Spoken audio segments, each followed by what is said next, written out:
즐거이 부르는 소리와 통곡의 소리란 제목으로 여러분들에게 말씀 전하며 피차 은혜의 시간을 갖도록 하겠습니다. 어느 중환자실 앞입니다. 찬송이 복도에서 흘러나오는데요. 누군가는 조용히 따라 부르고 있습니다. 누군가는 고개를 숙인 채 울고 있었습니다. 그날은 한 성도의 장기 기증 수술이 성공적으로 끝난 날이었습니다. 가족들은 기뻐했습니다. 하나님께서 우리 아이를 살려주셨다. 할렐루야 하면서 하나님께 영광을 올려드렸습니다. 그런데 그 옆에서 한 어머니가 끝내 소리를 내어 울기 시작했습니다. 그날 다른 누군가의 자녀가 같은 병원에서 생을 마감했기 때문입니다. 같은 병원, 같은 시간, 같은 찬송이 울렸지만 누군가는 기쁨으로 누군가는 통곡으로 하나님 앞에 섰습니다. 그러나 그 자리에는 하나님께 드리는 예배가 있었습니다. 바로 하나의 예배죠.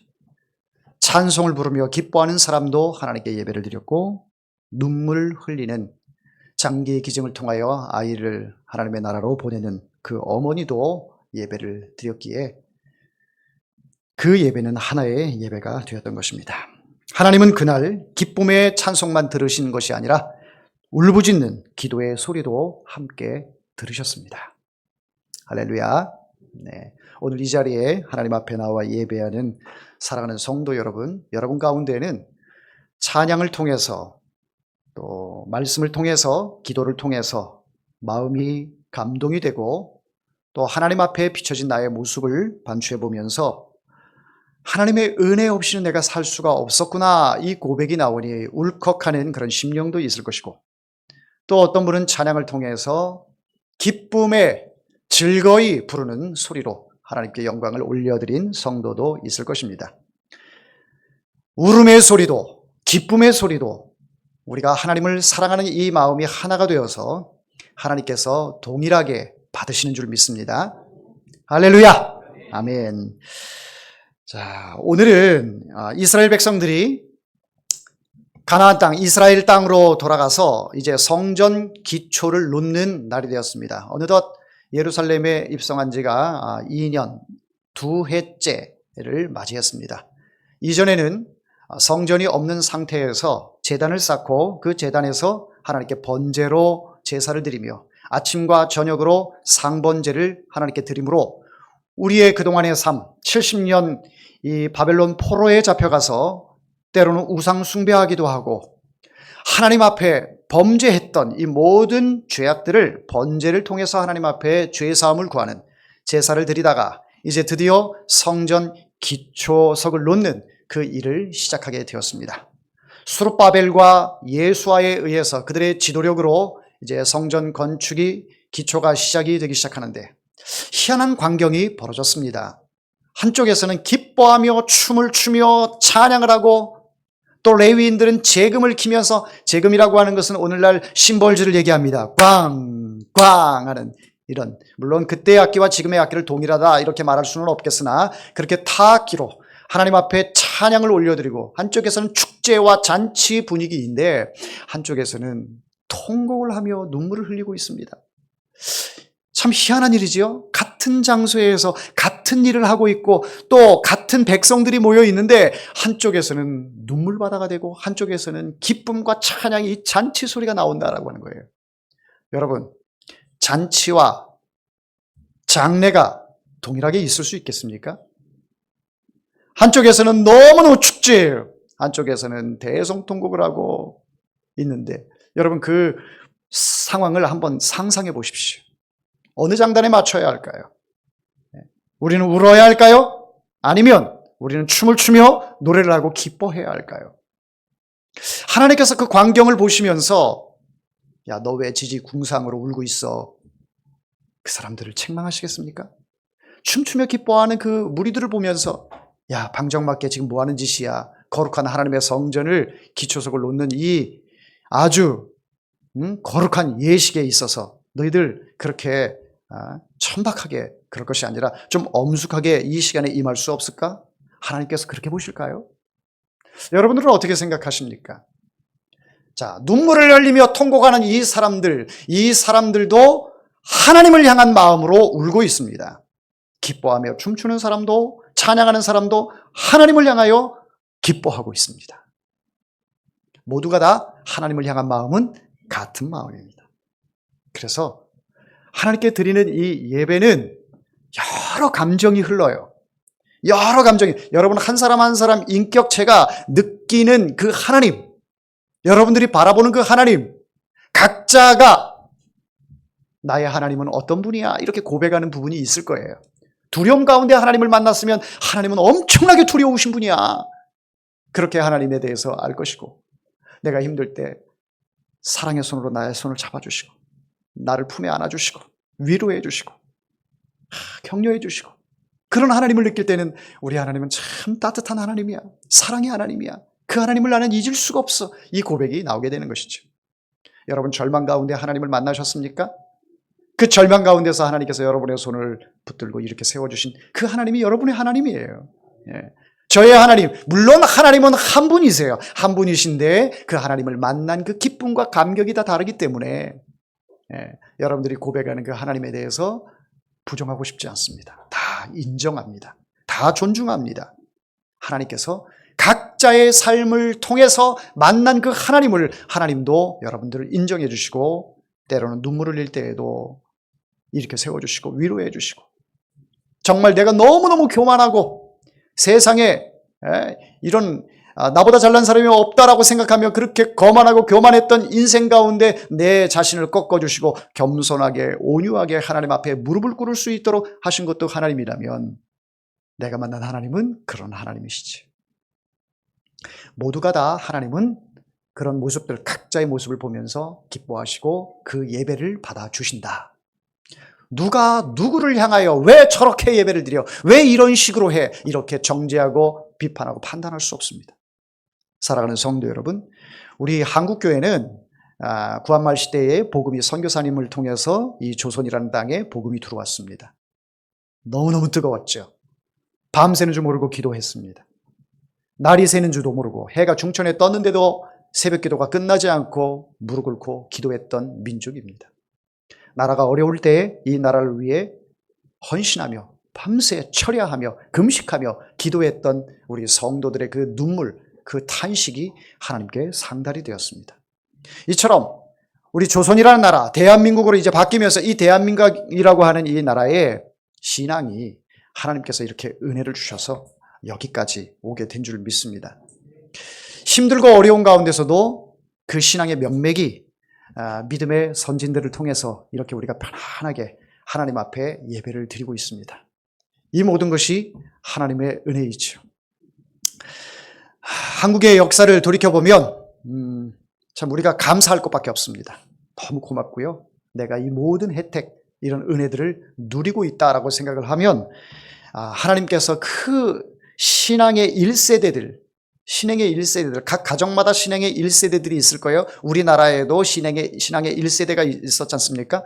그분들이 정말 모진 고통과 고난을 겪으면서 그 자리를 굳건히 지켰기 때문에 여기까지 온 거예요. 자, 그러면서 한국교회는 상당히 보수적이었습니다. 교회에서 박수도 치지 못하게 했고, 드럼도 치지 못하게 했고, 악기 다루지도 못했고, 경건하게 예배를 드렸습니다. 물론 기도 때는 다르지요. 막 통성기도하고 할 때는 광신자들처럼 그렇게 뜨겁게 기도했습니다. 그러나 예배에 있어서만큼 거룩을 강조하다 보니까 그냥 그 모습이 하나님께서 정말 기뻐하신다라고 생각을 해서 전통적인 예배를 드렸습니다. 그러다 보니 어느 순간부터 교회 안에 악기가 들어오기 시작하는데 젊은 청년들이 그 악기를 통해서 은혜 받고 열광하고 춤을 추며 그렇게 하나님께 영광을 돌려드리는데, 기성 성도들, 거룩을 강조했던 그런 성도들이 볼 때에는 저 청년들 저 천박하게 저거는 예배가 아니야, 저거는 찬양이 아니야, 이렇게 정죄하기 시작했습니다. 그러니까 청년들이 교회 안에서 설 자리들이 자꾸 잃어가는 거예요. 기성세대의 성도들이 청년을 바라보면서 왜 그렇게 해? 왜 찬송을 그렇게 해? 가만히 그 의미를, 가사를 생각하면서 하나님을 바라보고 찬송할 수는 없어? 그렇게 춤을 추고 악기를 다루고 그것은 너의 만족을 위해서 하는 거 아니야? 이렇게 생각하며 청년들을 판단하게 됐습니다. 제가 신학교 다닐 때에도 찬송과 찬양에 대해서 많은 논쟁이 있었어요. 찬송은 무엇이며 찬양은 무엇이냐? 찬송은 온전히 하나님만 영광 받으시며 하나님께만 영광 올려드리는 것이 찬송이고, 찬양은 나의 감정과 여러 가지 상황들을 고려해서 부르면서 하나님을 생각하는 게 이것이 찬양이다. 그래서 예배 때는 찬송만 부르고 예배 이후에는 찬양을 부를 수 있다. 가스펠곡, 복음송 이런 것들은 찬송, 예배 드리는 그 시간에는 부를 수 없다. 이렇게 정의가 내려졌었어요. 그런데 여러분, 그러다 보니 청년들이 설 자리가 점점 잃어갑니다. 젊은 세대들, 이제 한 세대가 넘어가고 그 다음 세대가 그 위치에 올라가는데 설 자리가 없는 거예요. 그러니 한국교회의 이 전통적인 그런 교회들이 점점 문을 닫기 시작합니다. 그래서 미국에 있는 미국 장로교회나 미국의 침례교회나 또 여러 이 활동적인 그런 교회들이 한국에 들어오면서 이제 열린 예배를 통해서 모든 악기를 동원하고 또 예배의 어떤 그 전통적인 형식을 좀 많이 변경을 해서 뭐 구도자 예배, 많은 사람들이 함께 참여하는 예배, 이렇게 예배 형태가 바뀌기 시작을 합니다. 이러면서 한국 교회의 예배의 다변화를 가지고 여기까지 이렇게 오게 되는데, 사랑하는 성도 여러분, 여러분들에게 묻겠습니다. 기성 성도로서 젊은 세대들이 그렇게 찬양하고 악기를 다루고 이러는 모습들이 보기가 사납습니까? 아니면 좋습니까? 좋습니까? 사납지 않습니까? 왜 예배를 저렇게 드려? 야, 그렇다면 우리 성도들, 기성 성도들은 그런 모습이 좋다라고 이렇게 말씀을 해주셨는데 깨어있는 분들이에요. 여러분들 마음 가운데는 청년들이 왜 저런 식으로, 우리는 하나님께 예배를 드릴 때 애통하는 마음이 있는데 나를 위하여 십자가에 달려 죽으신 그 예수님이 생각이 나서 나 같은 죄인을 예수님이 구원해 주신 그 은혜가 너무 기쁘고 감사해서 눈물이 흐르는데, 저 청년들은 저렇게 천박하게 방방 뜨고 기뻐하고 있으니 저게 무슨 예배야?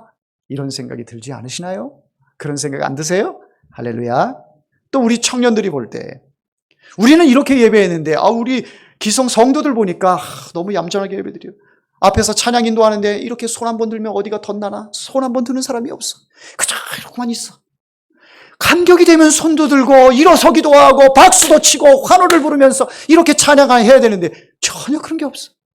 그래서 청년들이 일어날까 하다가도 눈치 봐가지고 그냥 앉아있고 이런 식의 예배가 되는 거죠. 사랑하는 성도 여러분, 여러분 하나님 앞에서 어른입니까? 어린입니까? 어린이에요. 어린아이들 어떻게 놉니까? 뛰어놀고 장난치고 막 얘기하고 이러지요. 하나님 앞에서 이렇게 뛰노는 모습이 필요해요. 사랑하는 성도 여러분, 은혜 되면요 손을 드세요.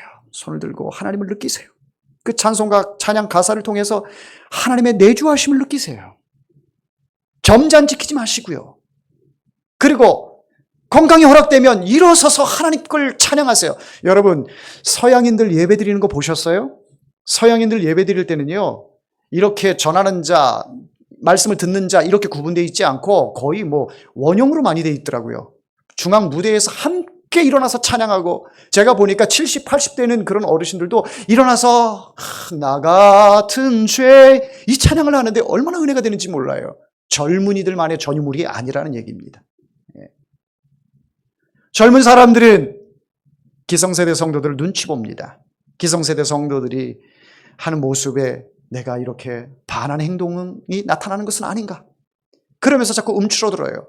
전능하신 하나님 앞에 집중해야 되는데 집중하는 것이 아니라 장로님 눈치를 보고 안수 집사님 눈치를 보고 권사님 눈치를 봐요. 나의 이 말과 행동으로 인하여 오히려 더 예배 분위기가 어떻게 되지 않을까? 여러분, 찬양 인도하는 사람이 간절하게 찬양 인도하는데 성도들이 입도 안 벌리고 가만히 이러고 있으면 정말 힘들어요. 찬양 인도하는 게 너무너무 힘들어요. 제가 여러분 앞에 이 자리에 서서 말씀을 전할 때에 여러분들이 아멘 하고 막 이렇게 화답을 하잖아요. 말씀에 아멘 하면 얼마나 감동이 되고 은혜되는지 몰라요. 그런데 눈 딱 감고 팔짱 끼고 처음부터 끝까지 포커페이스 유지 이러고 너무너무 힘듭니다. 너무너무 힘들어요. 사랑하는 성도 여러분, 이 예배는 누구한테 하는 거예요? 목사에게 하는 거 아니죠? 하나님께 드리는 겁니다. 하나님께 드리는 거기 때문에 여러분들 체면 세울 필요 없습니다. 그저 어린아이처럼 하나님 앞에 예배를 드리면 되는 거예요. 여러분들 예배 드리는 동안에 눈물이 나면 눈물 흘리시면 돼요. 너무너무 기쁘다, 감사하다, 하나님 앞에 손으로, 얼굴로, 소리로 표현하면 돼요. 누가 누구를 향하여 넌 왜 그렇게 해? 어떤 경우는 이런 경우가 있어요. 자, 함께 통성으로 기도합시다.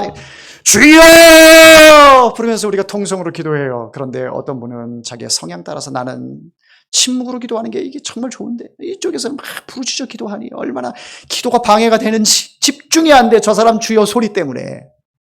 그래서 기도하는 게 아니라 그 사람을 자꾸 정죄하게 됩니다. 하나님이 귀가 먹었나? 하나님이 어디 뭐 저 안드로메다 저 밖에 계시나?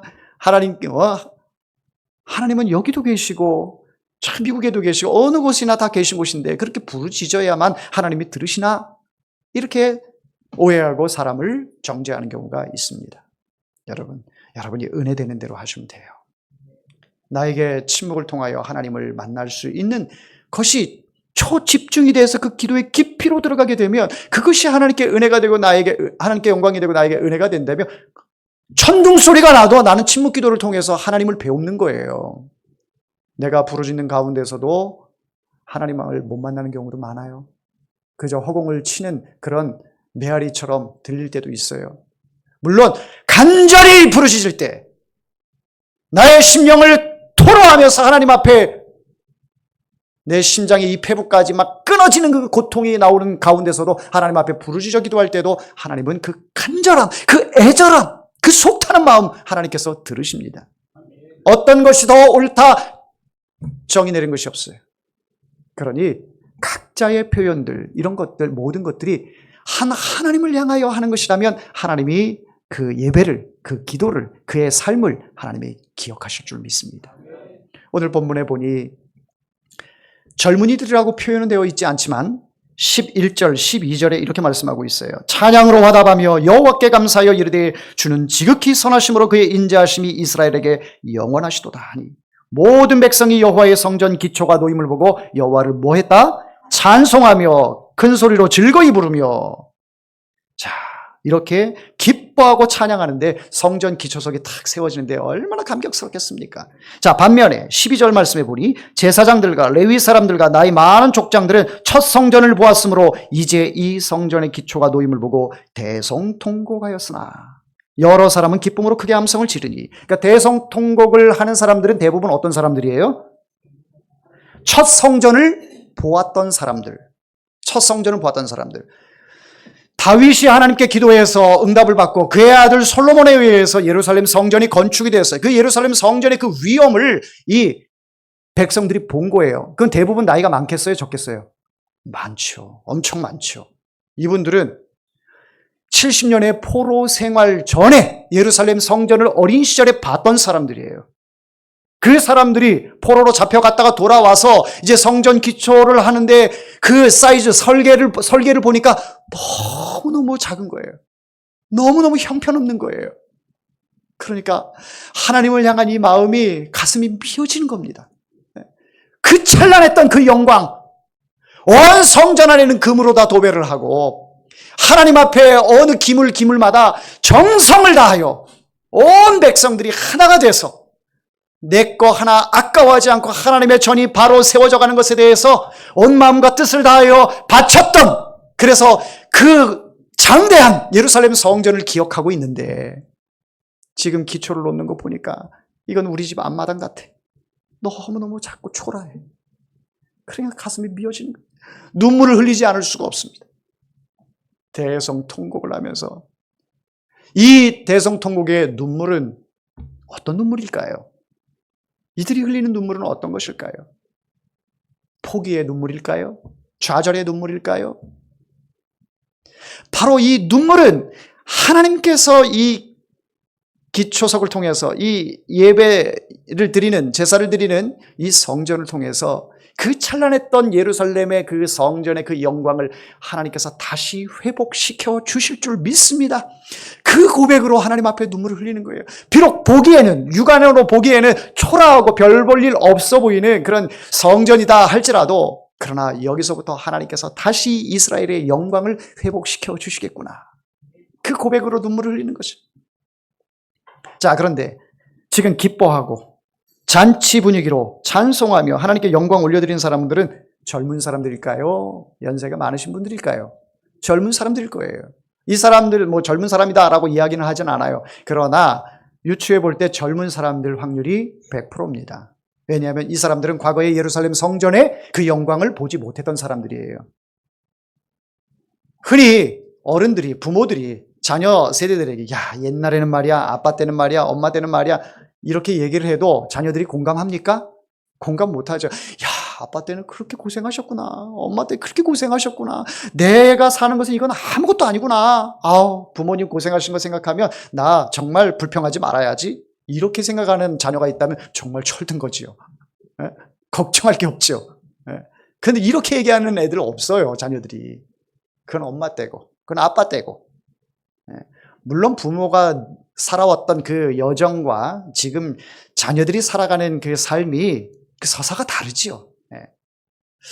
자, 젊은 친구들은 지금 그 예루살렘 성전의 그 기초석을 보면서 과거의 영광을 보지 못했기 때문에 현재 예레미야를 통하여 하나님께서 예루살렘으로 다시 돌아올 것이다, 70년 뒤에 돌아올 것이다 라고 예언했던 것들은 기억을 해요. 부모가 자꾸 얘기를 해줬으니까. 그런데 그게 현실로 왔네. 얼마나 기쁩니까? 부모님을 통해서 말씀은 들어왔어요. 예레미야 선지자가 말씀하셨는데 포로로 잡혀갔다가 70년 동안 있다가 다시 하나님께서 고국으로 돌아오게 할 것이야. 예레미야 선지자가 말씀하셨어. 그러니까 자녀들은 그걸 들어왔단 말이에요. 그런데 에이, 그게 뭐 되겠어 뭐 이렇게들 생각을 했겠죠. 뭐 믿는 청년들도 있었겠지만, 그러나 이게 현실로 온 거예요. 그 예언의 말씀이 내 삶 가운데 현실로 왔어요. 그러니까 기뻐할 수밖에 없는 거죠. 고국으로 돌아왔어. 그리고 다시 하나님 앞에 제사를 드릴 수 있는 이 성전을 건축하게 됐어. 사이즈, 이게 중요한 게 아니야. 하나님의 그 현실, 그 예언의 말씀이 우리 삶 가운데 지금 은혜 가운데 나타났어. 얼마나 감격스럽겠습니까? 이런 청년들 보고 너 왜 안 울어? 너 예루살렘 성전 옛날에 얼마나 컸는데 지금 요만해가지고 그거 보면서 지금 춤이 나와? 찬송이 나와? 지금 눈물 흘려도 모자를 파네?